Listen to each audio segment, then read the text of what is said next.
एक कहानी लेके उपस्थित हूँ जिसका शीर्षक है अन्याय के खिलाफ। बात 1922 की है। उन दिनों अंग्रेजों का शासन था।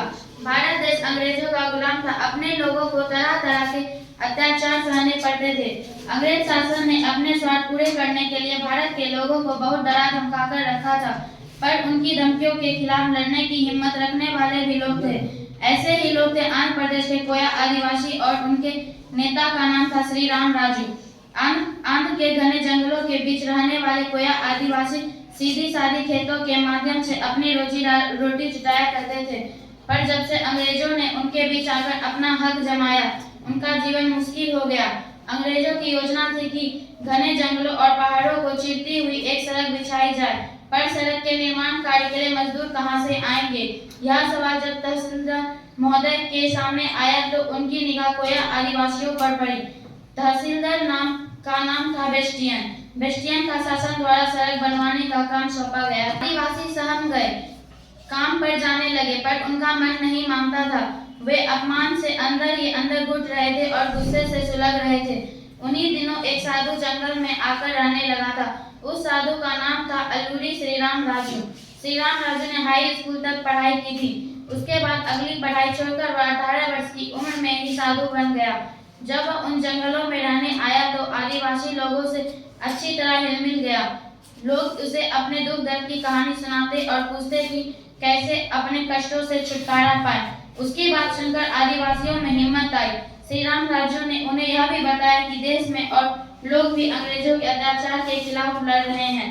उनमें एक मशहूर नेता है जिनका नाम गांधी जी है। गांधी जी का कहना है कि भारत के लोगों को अंग्रेजी सरकार के सहयोग नहीं करना चाहिए। अगर कोई अंग्रेज अन्याय करेगा तो हम अन्याय सहने से इनकार करेंगे।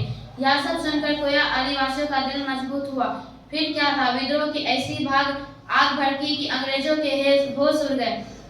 भोले भाले आदिवासियों के मन में भरा सारा अपमान, दुख और क्रोध फूट के निकल पड़ा। भद्राचलम से पार्वतीपुरम तक पूरे इलाकों के आदिवासी लोग अन्याय के खिलाफ लड़ने के लिए कूद पड़े। अंग्रेज सरकार के ऐसे छक्के छूटे कि आसपास के राज्यों से सेना बुलानी पड़ी, पर अंग्रेजों की इतनी सारी सेना भी 2 साल तक विद्रोह को दबा न पाए। आदिवासियों की हिम्मत जवाब देने लगी। आखिर कब तक यह तकलीफ बर्दाश्त की जा सकती थी? राजू के कुछ साथी पुलिस की पकड़ में आ गए थे। एक बार राजू भी पुलिस की गिरफ्त में आकर बुरी तरह जख्मी हो गया था। लोग परेशान होकर राजू के पास पहुंचते। राजू भी परेशान था, उससे उनका दुख नहीं देखा गया। राजू ने सोचा कि अगर मैं अंग्रेजों के सामने आत्मसमर्पण कर दूं तो अंग्रेज इन हजारों लोगों को रोज सताना बंद कर देंगे।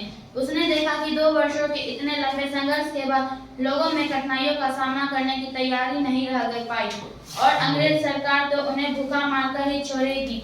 मेजर गुडॉल मन ही मन बहुत अधिक खुश हो रहा था। उसे कहाँ उम्मीद थी कि उनका शिकार खुद जाल में फंसने चला आएगा। राजू मांग कर रहा था कि उसे कचहरी में पेश किया जाए और कानून के हिसाब से उसके साथ बर्ताव हो, पर गुडॉल का कोई इरादा नहीं था कि कोर्ट कचहरी के चक्कर में राजू को अपनी जान बचाने का जरा भी मौका मिले। बस उसके इशारे पर एक सिपाही ने राजू पर गोली चलाई और उसका काम तमाम कर दिया गया। इस तरह अल्लूरी श्री राम राजू अपने लोगों की खातिर शहीद हुआ। इसके बाद कोया आदिवासियों का आंदोलन टूट गया, पर अंग्रेज सरकार ने अच्छा खासा पाठ पढ़ लिया था। वे समझ गए थे कि आदिवासियों के साथ मनमर्जी नहीं की जा सकती। तब से आदिवासियों के हितों की रक्षा करने के लिए विशेष कोशिश करने का फैसला हुआ। अपने देश के इतिहास में कोया आदिवासियों ने अन्याय के खिलाफ लड़ने की मिसाल स्थापित की। धन्यवाद।